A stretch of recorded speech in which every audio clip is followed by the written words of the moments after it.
está el libro de Eclesiastés, capítulo 10, verso 7.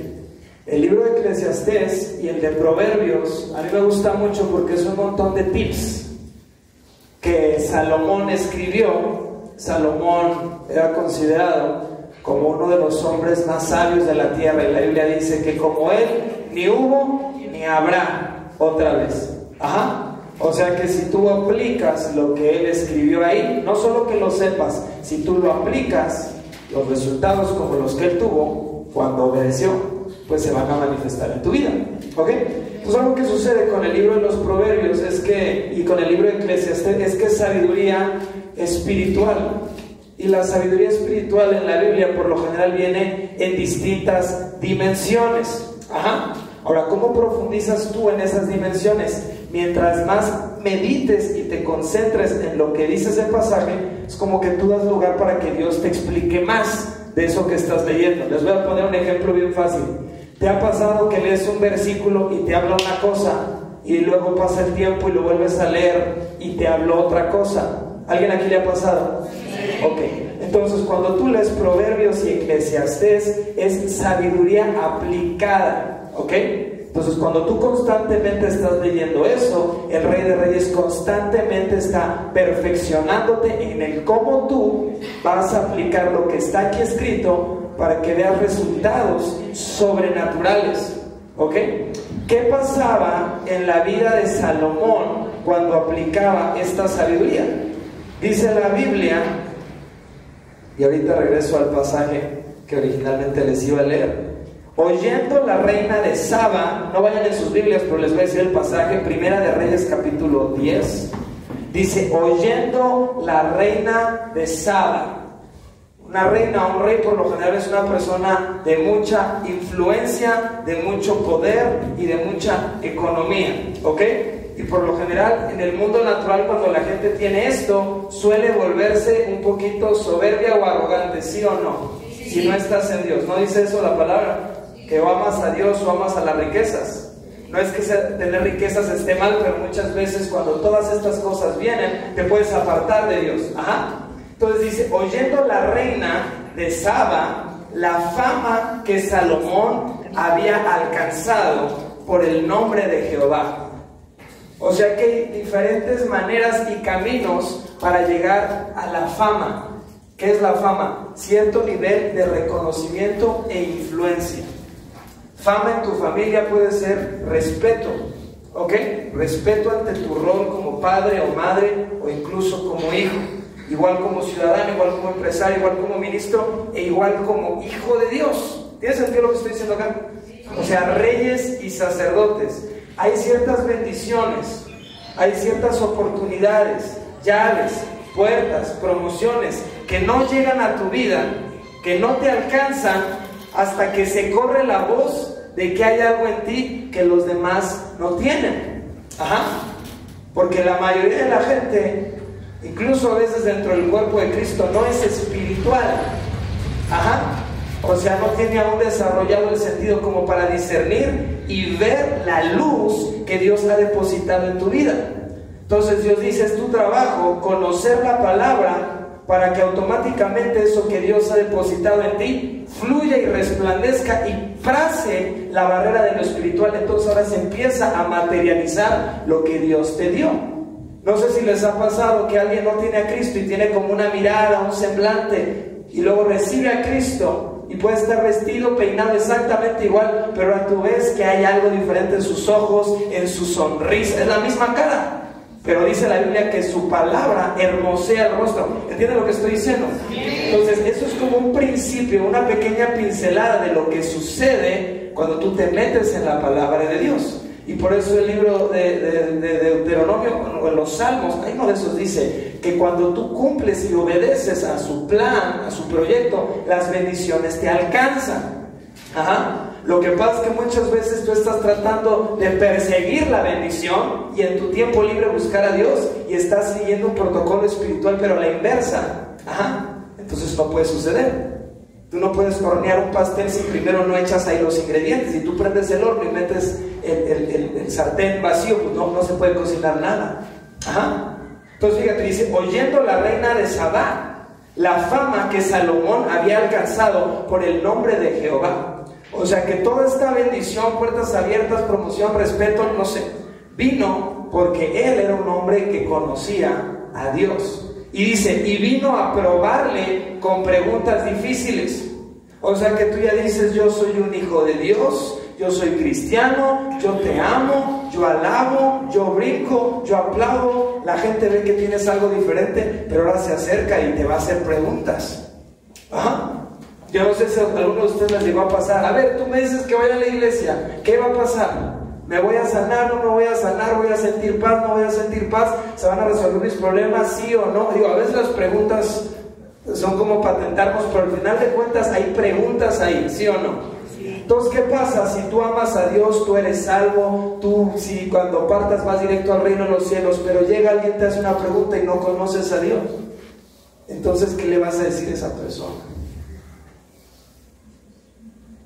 Digo, primeramente para que se salve, pero también eso te conecta para que en el espíritu y en este mundo puedas cumplir tu propósito. ¿Tiene sentido lo que estoy diciendo? ¿Se ve que a mí? Ok. Y en Primera de Reyes 10:3 dice, y Salomón le contestó todas sus preguntas, y nada hubo que el rey no le contestase.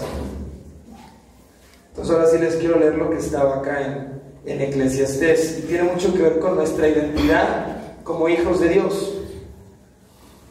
Dice el rey Salomón, he visto siervos a caballo y príncipes andando a pie como siervos.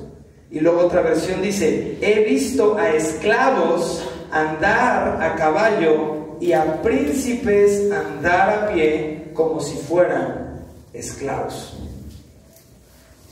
Lo voy a leer otra vez porque está como... No me da ni una sonrisa, nada.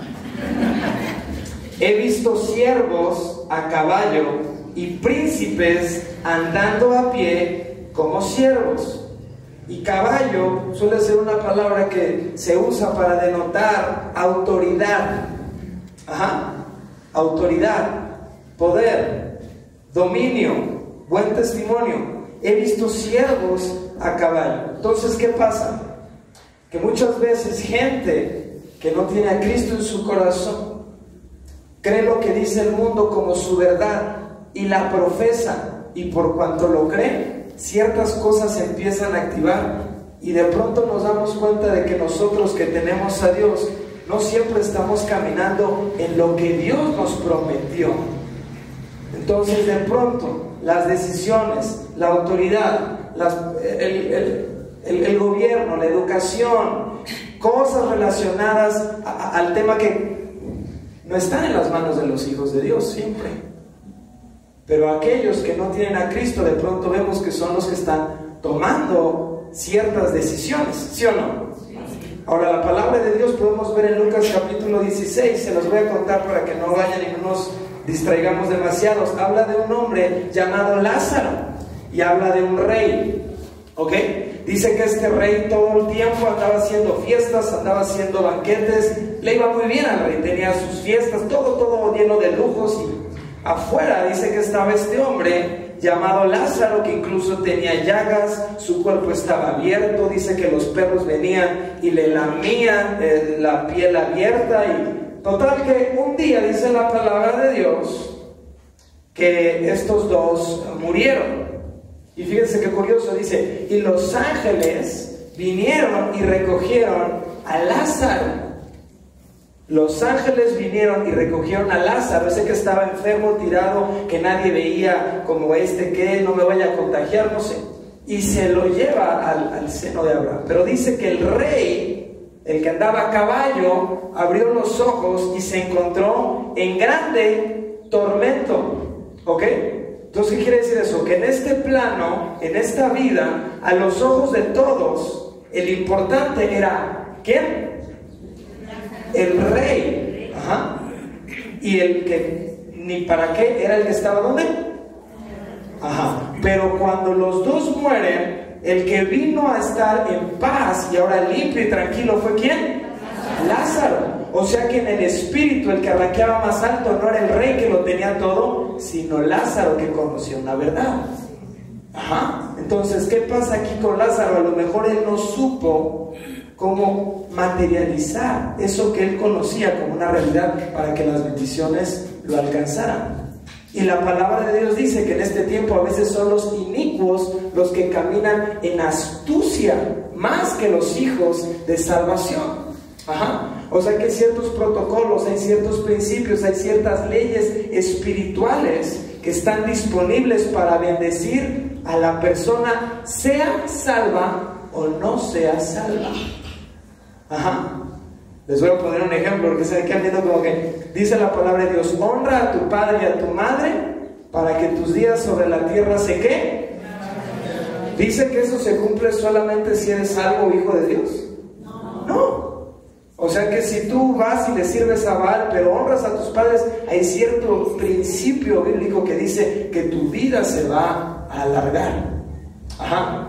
Entonces, ¿qué pasa? Que de pronto el rey, cuando está en este tormento, ve a Abraham y le dice: oye, yo te pido que mandes a Lázaro a que traiga y ponga una gota de agua en mi lengua. Y Abraham le dice: eso no se puede aquí. Y entonces fíjate lo que dice: entonces yo te pido que mandes a Lázaro a que visite a mis hermanos y a mi familia en la tierra para que les diga esto que está sucediendo. O sea que el rey de pronto es consciente de que este hombre que antes tenía esta enfermedad sabe algo que él no, y que es más importante al final de cuentas. Entonces, ¿por qué les estoy comentando esto? No para decirte que tú tienes que vivir como este Lázaro apretujado, sino como para darte a entender que lo que tú tienes vale más que lo que tú dices: si tan solo yo tuviera esto, yo sería feliz. Y esas personas que quizá ahorita están sobre ese caballo, pero no tienen a Cristo, están esperando a que tú resplandezcas de esa sabiduría. En el nombre de Jesús. Les voy a contar una breve anécdota en lo que vivimos eso. Hace unos años, Dios un día me despertó y era como que todos los días me decía: te tienes que ir a Estados Unidos, te tienes que ir a Estados Unidos, tienes que ir a Estados Unidos. Y me lo dijo hasta que dije: bueno, pero dime a dónde. Y sentí en mi corazón que me dijo: tal lugar. Y agarré, me fui por fe, ¿no es cierto? Llegué en ese lugar y tomé de lo que había ahorrado para mis planes, que según yo a veces son mejores, y renté por 6 meses adelantado. Y ya estando ahí me doy cuenta que Dios me mandó a un lugar muy pequeño de Estados Unidos, o sea, un lugar donde lo natural nada que ver con lo que yo me dedico. Entonces, digo, aparte del ministerio que es vender arte en galerías, exposiciones, cosas así, eso no es importante. Entonces yo me acuerdo que años antes yo había conocido y evangelizado en un parque con unos amigos a una persona que se llama Robbie. Entonces cuando yo llegué a esta ciudad dije: yo lo primero que tengo que hacer aquí es conocer gente, porque las conexiones abren puertas. Yo aquí no conozco a nadie, pero este Robbie sí conoce gente y eso me puede ayudar a entender cómo funciona la sociedad, la economía, las relaciones, X. Yo le invito un café y resulta que tenía una empresa de jardinería y me dice: oye, ¿quieres trabajar conmigo? Yo digo: bueno, pues vamos a trabajar, vamos a hacer algo, ¿no? Un trabajo pesadísimo, por cierto. Y estuve trabajando con él varios meses, nos hicimos muy buenos amigos. Un día me invita a un café, estamos platicando y me dice: oye, yo te quiero decir algo. Y yo: ¿qué pasó? Me dice: pues mi tía es Amber Heard. Y yo: pues, excelente, o sea, felicidades. ¿Quién es Amber? Su cumpleaños, vamos a ir a visitarla. Me dice: no, Amber. Y yo: pues hermano, con todo respeto, no sé quién es Amber. Me dice: es una actriz muy famosa. Le dije: ¿y en qué novela o cómo? Entonces resulta que ella es la ex esposa de Johnny Depp. Y me dice: oye, yo he estado pensando que tú pintas, ¿por qué no la vamos a visitar a su casa ahí en Los Ángeles y le presentas tu trabajo? Y yo inmediatamente dije: ok, Dios, ya estoy entendiendo lo que tú me estás diciendo, ya entendí por qué mandaste a este pueblo en medio de la nada y así por tantos meses. Y le digo: no, claro, vamos a hacerlo. Le dije: vamos mañana con lo que me queda de ahorros ahí, compro los vuelos y vámonos, ¿no? Me dice: está bien. Y le marca a su tía y empezamos a organizar. A las 2 semanas se divorcian y se hace este escándalo. No sé si alguien aquí escuchó ese escándalo. Yo por lo general no sé de farándula, pero en este caso sí me metí a investigar, ¿no? Johnny Depp es Jack Sparrow y Amber salió en Aquaman. Y se hace un rollo y de pronto el tema se cae y yo estoy presionando y es como que está bien, ya está la fecha y Dios un día me habla. Me dice, tú ahorita no estás autorizado para ir allá con tu amigo Robbie. Y yo pues puedo ir solo, no pasa nada. Me dice, si tú llevas ahorita a Robbie, Robbie va a morir. Robbie es mi amigo. Le dije, ¿por qué va a morir Robbie? Me dice, porque Robbie va saliendo de un problema de drogas y de tentación con las mujeres, y si tú lo llevas a ese mundo lo va a destruir, ese mundo lo va a consumir. Y dije, no pasa nada, Señor, puedo ir yo solo. Y el Señor se quedó callado. Y dije, ¿qué pasa? Yo también necesito que me entrenes en algunas cosas, ¿o qué pasa ahora acá? Y lo que me explicó el Señor fue lo siguiente. Me dijo, mira, pongan mucha atención. Me dijo, en la palabra dice que tú no puedes vivir o experimentar una tentación mayor a la que puedes resistir. ¿Sí dice así la Biblia? Y yo le dije, ¿eso qué tiene que ver?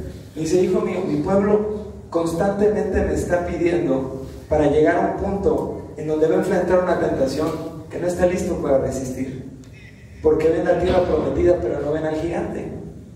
Entonces si tú llegas a la tierra prometida y en tu espíritu no está el verbo para derribar el gigante, ese gigante te va a tumbar. Entonces es anticonstitucional en la Biblia que Dios te permita por amor a ti llegar a un lugar a donde no estás preparado en el espíritu. Entonces ha pasado, y eso lo hemos llegado a aprender a la mala en algunas situaciones, pero Dios es bueno, que de pronto hemos hecho declaraciones o actos de guerra espiritual en países donde Dios no nos había dicho que hiciéramos un acto de guerra espiritual. Y eso lo aprendimos a la mala. Entonces de pronto, aunque la palabra que se habló fue verdad, pero como Dios no nos había dicho veías esto, entonces pasamos por procesos en donde tuvimos que enfrentar problemas que no nos correspondían a nosotros. ¿Tiene sentido lo que estoy diciendo? Entonces lo que Dios estaba poniendo en mi corazón, hijo, tú tienes primero que conocer cómo se mueve el mundo espiritual. Porque si de pronto tú quieres ir a meterte en algo donde casi todo está pactado, pero tú no conoces mi palabra, entonces hace falta algo más que solo 3 versículos para que tú puedas derribar esos gigantes. Tú tienes que estar bien metido en la palabra y en la presencia de Dios. Entonces, dependiendo de lo que tú quieras lograr en la vida, pues te digo que tienes que meterte a estudiar la Biblia, identificar qué personas acá han vivido algo similar a lo que tú estás viviendo. Entonces tú adquieres esa impartición de la Biblia y ahora puedes caminar en esa revelación. Hay un pasaje que a mí me gusta muchísimo, dice, ¿quién conocerá la mente del Señor? ¿Quién conocerá la mente de Dios? ¿O quién le instruirá? Mas nosotros, dice la Biblia, tenemos la mente de Cristo. ¿Ok? Entonces nadie puede instruirle a Dios porque Dios ya es perfecto, ¿verdad? Ahora, si tú tienes la mente de Cristo, eso quiere decir que cuando tú tienes una revelación de parte de Dios, ya no puede venir nadie en la carne a darte un mejor consejo, porque tú ya estás caminando en una dimensión de perfección en esa revelación. Ahora, para que tú puedas tener esa revelación, no basta con tener a Cristo en tu corazón, hay que conocer a Cristo. Y eso es a lo que se refiere la parábola de las vírgenes cuando dice, no tenían aceite, porque el maná se consume todos los días. Porque todos los días hay un propósito, hay una misión.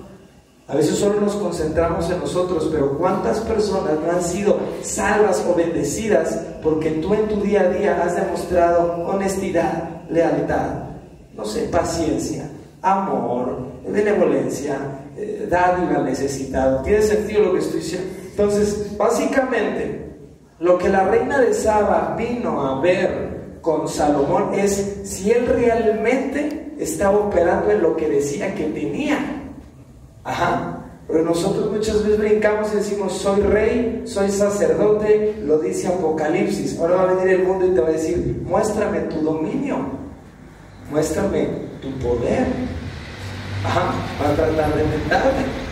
Y muchas veces, si no conocemos la palabra de Dios, nos vamos a esforzar tanto por complacer esa convicción. Así es como tentaron a Jesucristo en el desierto. Si verdaderamente eres Dios, convierte estas piedras en pan. Y así hay muchas trampas todos los días. Y cuando nosotros vemos la palabra, podemos verlo y podemos identificarlo. Y dice la Biblia que por añadidura las bendiciones vienen. Entonces dice la palabra en Eclesiastés capítulo 10, verso 7. ¿Sí los tengo todos por acá? ¿Tiene sentido lo que estoy diciendo? Sí. Bueno. He visto siervos a caballos y príncipes andando a pie como siervos. He visto a esclavos andar a caballo y a príncipes andar a pie como si fueran esclavos. Y Dios ponía también en mi corazón la historia de Elías. A mí se me hace bien curioso como un día Elías, dice la Biblia, que vino con el rey Acab y le dijo, ya no va a llover. ¿Alguien se sabe esa historia de acá? Le dijo, ya no va a llover. Y el siguiente pasaje que vemos es que Dios le dijo, ahora vete a este lugar y ahí va a haber un arroyo y ahí vas a ser alimentado por un tiempo.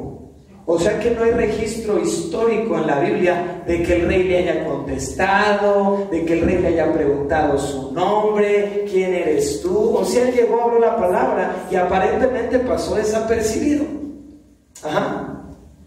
Yo no sé si alguno de ustedes de pronto Dios les haya puesto algo en su corazón y empezaron, y a lo mejor aún a la fecha parece como que eso está desapercibido y tú dices, a lo mejor no pasó nada. Pero dice Elías que pasando el tiempo, ese lugar a donde Dios lo mandó se secó el arroyo. ¿Por qué? Porque ahora Elías podía ver cómo se estaba cumpliendo lo que su boca había hablado de parte de Dios. Y dice entonces que pasó el tiempo y ahora, bueno, él fue y vivió en la otra casa por un tiempo, incluso resucitó un niño, y un día Dios le dice, quiero que regreses con Acab. Entonces, para cuando va de regreso se encuentra con uno de los siervos del rey, y el siervo ahora sí le dice, oye, el rey te ha estado buscando por cada pueblo y nación. ¿Qué le estoy tratando de decir? Elías primero viene con una palabra de parte de Dios, la habla, se va, nadie le pela, nadie le pregunta su nombre, nadie le dice quién eres tú, cómo estás, X o Y, pero pasa el tiempo y se cumple la palabra, y ahora Elías cuando va de regreso, porque en aquel tiempo no había internet, y se da cuenta de que todo este tiempo ha sido buscado por todos lados, y tú no sabes si Elías en su carne quizá dijo, bueno, no pasó nada, ¿qué está ocurriendo? El rey no se convirtió. Y a no sé si le estoy hablando a alguien a quien le dices tú, no pasa nada, nadie me está hablando, he hecho todos estos movimientos y no te estás dando cuenta de que a lo mejor en este tiempo no has visto nada, pero no es que no esté pasando algo, sino que Dios te está perseverando, Dios te está protegiendo. Amén. Ahora les voy a soltar un entretiempo para poder seguir. Mientras que Elías regresaba, Elías también estaba siendo procesado para el siguiente nivel. Cuando Elías ve que el río se seca, ¿cuántos han visto más adelante como Elías como que parece que de pronto como que se le quiere subir y Dios le tiene que decir tranquilo? ¿Alguien aquí le ha pasado que de pronto como que te va muy bien y Dios te tiene que decir tranquilo, o solo a mí? ¿Solo yo batallo con la arrogancia aquí? Bueno, entonces Dios le dice al profeta Elías, ya te tengo una mujer que te va a alimentar, que te va a preparar, ya tiene listo todo para ti, ya tiene listo todo para ti. Que es como lo que a mí me pasó cuando iba a Estados Unidos. Dios ya me dijo, Dios ya me envió, voy a llegar, va a estar todo resuelto, pum pum, chau chau. Llega Elías, encuentra a la mujer, cumple con las descripciones, le dice dame de comer. La mujer le dice tengo agua pero no tengo para darte de comer. Y imagina Elías, no, pero Dios, tú me dijiste que esta mujer me va a dar de comer. Llegué, yo pensé que iba a estar en el hotel ya todo preparado y la mujer no tiene nada aquí. Entonces, ¿qué le está diciendo Dios a Elías? Elías, tú eres un gran profeta de Dios, eres muy importante, pero quiero que recuerdes que sigues dependiendo de los demás dentro del cuerpo de Cristo. Amén. Amén. Elías, tú eres muy poderoso, pero lo poquito que ella tiene, que a los ojos de los demás no es nada, tú lo necesitas para sobrevivir. Si no, tú te mueres. ¿Qué está haciendo Dios además de trabajar su fe? Te está enseñando humildad. Le está enseñando humildad. ¿Por qué Dios a veces no nos da las cosas más rápido?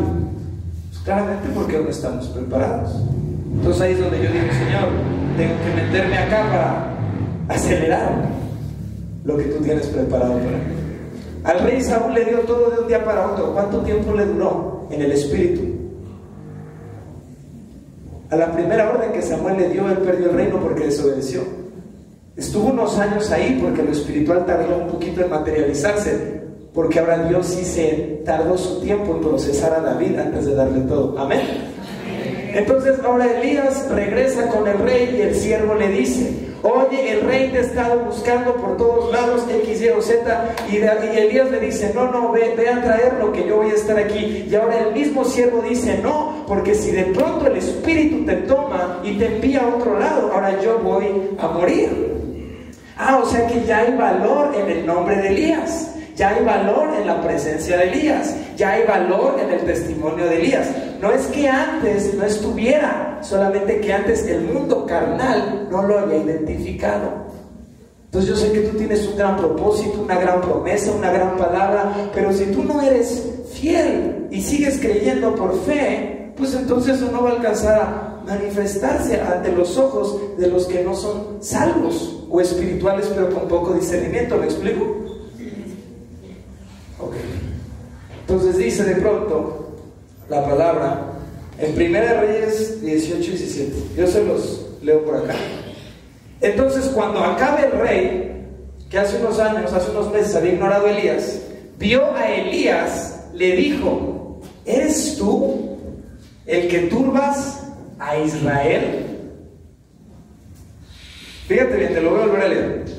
Cuando el rey, el de la autoridad, el del poder, el del dominio, el de todas estas cosas, vio a Elías, le dijo: ¿eres tú el que turbas a Israel? O sea que el rey, el que representa esta nación escogida de Dios, dice: todo lo que está pasando en este país es tu culpa. ¿Ustedes verdaderamente creen que todo lo que sucede en un país puede depender de una persona con fe? Yo sí. Entonces fíjate cómo este rey pagano, que se había casado con Jezabel y hacía lo incorrecto delante de Dios, de alguna manera está reconociendo que la unción del Espíritu en un hombre está siendo más poderoso que sus brujos, que sus hechiceros, que su esposa y que él mismo.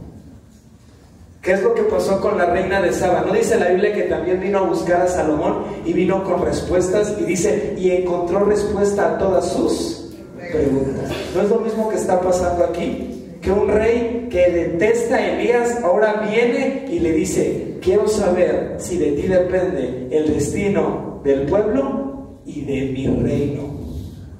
No lo quiero. No lo quiero. Dios, es que nadie me apoya, nadie me ayuda, me dejan solo, mira qué difícil. Dice la palabra de Dios que no había ni uno otro profeta ya en este tiempo. Dice la Biblia que era el último. Digo, y el remanente de gente que no se torció, que era salva de alguna manera, pero dice que era el único profeta. Ajá. Lo digo porque le tiene miedo a algún brujo hechicero por ahí. Entonces, ahora Elías, dice la palabra de Dios, que le dijo al rey: fíjate, ahora este hombre que hace unas semanas habló, o meses, y nadie lo peló, se fue, dio la palabra, no pasó nada, ahora le dice al rey: a ver, rey, quiero que me juntes a todos los profetas de Baal y de Astarot, que son 900, quiero que traigas a Jezabel, quiero que juntes a todo el pueblo, y quiero que hagas lo que yo te estoy diciendo. Y el rey dice: está bien. Y todas las bendiciones de ¿qué? Alcanzarán. ¿Tú crees que el rey iba a ponerse a obedecer a cualquier persona? ¿No? Entonces, ¿qué hizo Elías en su fuerza natural, para que todo el reino le prestara atención? Yo veo más bien como que la bendición no lo alcanzó aquí. Ajá. Esto es para todos ustedes, no solo para Elías o para el que es profeta, es para todos nosotros. Díganme algo. Díganme algo. Entonces Elías le dice: júntame a todos los profetas, a los falsos profetas, 900 contra 1. 900 contra 1. Cuando el Espíritu Santo de Dios venía contra Sansón, no dice la Biblia que él solo llegó a derrotar 500, 800 y hasta 1000. Entonces, ¿qué pasa si a partir de hoy tú entrenas a tu corazón para creer que esa unción que tú tienes puede hacer que cualquier barrera se caiga y la perfecta voluntad de Dios se cumpla sobre tu vida? Porque, amén, échense otra porque sí. El proverbio dice, a la gloria de Dios, que así como un hombre se ve en su corazón, así es él. Hace muchos años, en un viaje misionero, el pastor Bobby me llevó a una tribu, y cuando llegué, dentro de la explicación queríamos hacerles ver lo que era una televisión. ¿Cómo le explicas lo que es una televisión a alguien que nunca ha visto una televisión?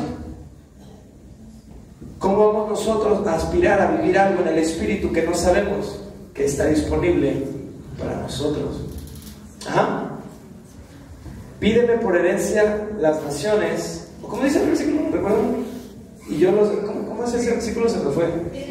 Pídeme y te daré por herencia las naciones y como posesión tuya los confines de la tierra. Y junta los 900 falsos profetas, 900 chamanes, los 900 brujos, y les dice: a ver, hagan el altar, y aquel al que Dios responda, ese quiere decir que es el Dios de Israel. Ahora les voy a hacer una pregunta bien rápida porque no me puedo tardar tanto acá.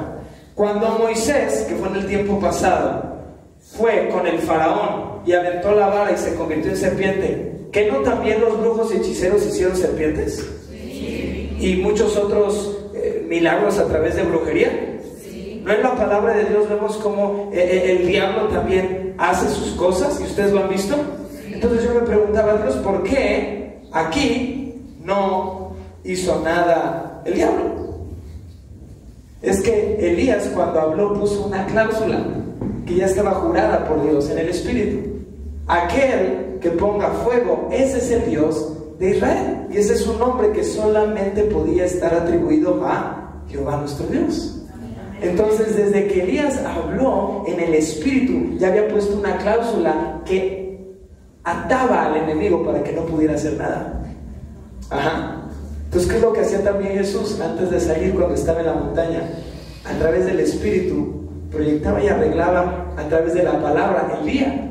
Entonces, para cuando salía, todo obstáculo, toda puerta, toda oposición estaba derribada en el nombre de Jesús. Por eso dice la palabra de Dios que todo, desde el principio al final, ya estaba resuelto desde antes de que sucediera. Porque Dios ya lo había hablado. Entonces tú tienes que hablar en tu vida en el nombre de Jesús. Amén. Bueno, para no hacer el cuento largo, llegó un momento en donde todos estos falsos profetas empezaron a cortar y no pasaba nada. Y ahora Elías ese que había sido ignorado, les dice: ¿no será que tu Dios fue al súper o está ocupado o estará dormido? Y ahora todos están viendo a Elías. E incluso Elías ahora viene y trae y pone agua en el altar. Pero fíjate, esta es la palabra clave y creo que con esto termino si Dios quiere. Dice, y Elías vino y reconstruyó el altar que estaba, ¿qué? Derribado. Entonces, ¿por qué había en realidad venido la sequía sobre Israel? Fíjate lo que Elías le había respondido acá cuando le dijo: ¿eres tú el que turbas esta nación? Dice Elías: yo no he turbado a Israel, sino tú y la casa de tu padre, dejando los mandamientos de Jehová y siguiendo a los Baales. Fíjate lo que te voy a decir. La desobediencia es la que trajo la maldición. Elías solamente habló lo que venía de parte de Dios y se manifestó. Si nosotros tenemos a Jesús y lo amamos, pero lo desobedecemos, esa misma sequía se va a materializar en nuestra vida. Ahora, ¿por qué es tan importante que oremos por nuestros enemigos? Dice: yo no he turbado a Israel, sino tú. No dice sino la nación, dice sino tú. Rey de Israel, que has abandonado a Dios. Entonces esa autoridad que tú tenías para bien gobernar la nación ha repercutido ¿en qué? En la sociedad. Por eso nosotros constantemente tenemos que meditar en el hecho de que estamos en este mundo, pero no somos de este mundo, porque queremos la bendición de Dios Todopoderoso, y no la consecuencia de la desobediencia del hombre. Amén. Bueno, pues para la gloria de Dios, me gustaría que si quieren nos pongamos de pie. ¿Alguien aprendió aquí algo? Sí. Que se pongan de pie y vamos a hacer una declaración. Me gustaría que hiciéramos un compromiso con Dios, porque la palabra ya se sembró, pero la idea es que dé fruto. Yo quisiera que el día de hoy tú pudieras tomar la decisión de estirar un poquito más ese tiempo que tú le entregas a Dios. Amén. Muchas veces decimos trabajo y el tiempo que me sobre se lo entrego a Dios. El éxito, la bendición, la herencia, su presencia, los milagros, el tan aclamado avivamiento depende de que primero pongas a Dios y entonces todo lo demás venga por añadidura. Entonces me gustaría que hiciéramos una oración y que cada quien en lo individual pueda identificar en qué área de su vida ha permitido que ese altar, o sea, esa comunión con Dios, se derribe. ¿Ok? Entonces vamos a decirle a Dios, si quieres ahí con tus palabras, yo voy a orar de manera, pero tú hazlo a tu manera, porque la manera en la que yo hablo con Dios puede ser diferente a la que tú hablas con Dios, y está bien, ¿ok? Entonces quiero que oren con ojo abierto, cerrado, como quieran. Padre, en el nombre poderoso de Jesús, gracias porque el día de hoy creo que tú me has enseñado que tienes cosas grandes para nuestras vidas, Señor, para tu gloria, de acuerdo a tu perfecta voluntad. No quiero ser una persona que ha recibido a Cristo pero se queda solamente en la medianía de decir ya soy salvo, Señor. Yo quiero que nosotros podamos ser como esos hijos tuyos que se pueden subir al caballo, Señor, como esas personas que pueden hacer uso del dominio y de la autoridad que tú nos has entregado, Señor, para cumplir nuestro rol escrito por ti desde antes de la fundación del mundo, para tu perfecta voluntad. Quiero que podamos movernos en una autoridad bíblica en la familia, Señor, en las finanzas, Señor, en el ministerio, Señor, en cualquier área, Señor, en la escuela, Señor, en la cultura, Señor, en los medios de comunicación. Te lo pido en el nombre de Jesús, que hoy yo pueda recibir de tu parte como regalo tanto el querer como el hacer, para leer o escuchar tu palabra, Señor, para ser fiel y congregarme, Señor, para obedecer a tus mandamientos, para perdonar, Señor, a mis padres, a mis enemigos, a los que me traicionaron. En el nombre de Jesús te quiero pedir que el día de hoy me enseñes, Señor, a trabajar en la paciencia, que yo he obedecido y de pronto siento como que me has abandonado y no ha pasado nada, pero tú me estás trabajando porque viene el tiempo de la manifestación y tú me dices, hijo, hija, yo quiero que tú seas capaz de retener la bendición que yo traigo sobre tu vida en el nombre de Jesús. Padre, yo también te quiero pedir que trabajes en nuestro corazón, que seamos mansos y humildes de corazón, que seamos buenos administradores de los dones y de los talentos que tú nos entregas. Te lo pido, Espíritu de Dios, que por favor tú puedas proteger esa semilla que hoy se plantó, que las preocupaciones o los afanes del mundo no puedan robar, Señor, lo que hoy se sembró. Yo creo, Señor, por un Pátzcuaro de Cristo, Señor. Yo creo por un Michoacán de Cristo, Padre, un estado que ya no puede ser más reconocido a nivel mundial por la violencia y por la adoración a la muerte, sino por hijos de Dios, Señor, que han derribado gigantes para tu gloria, en el nombre de Jesús. Padre Santo, yo te pido que cada familia sea restaurada, que cada negocio sea restaurada, que cada área de tu vida en donde tú dices me han dado duro pueda ser restaurada y sanada en el nombre poderoso de Cristo Jesús. Espíritu Santo, también te quiero pedir que por favor abras nuestros ojos para entender con mayor profundidad la Biblia, Señor, porque creo que tu palabra es eterna, Señor, y siempre se puede aprender más de la Biblia en el nombre poderoso de Jesús. Amén. Vamos a darle gracias con un aplauso.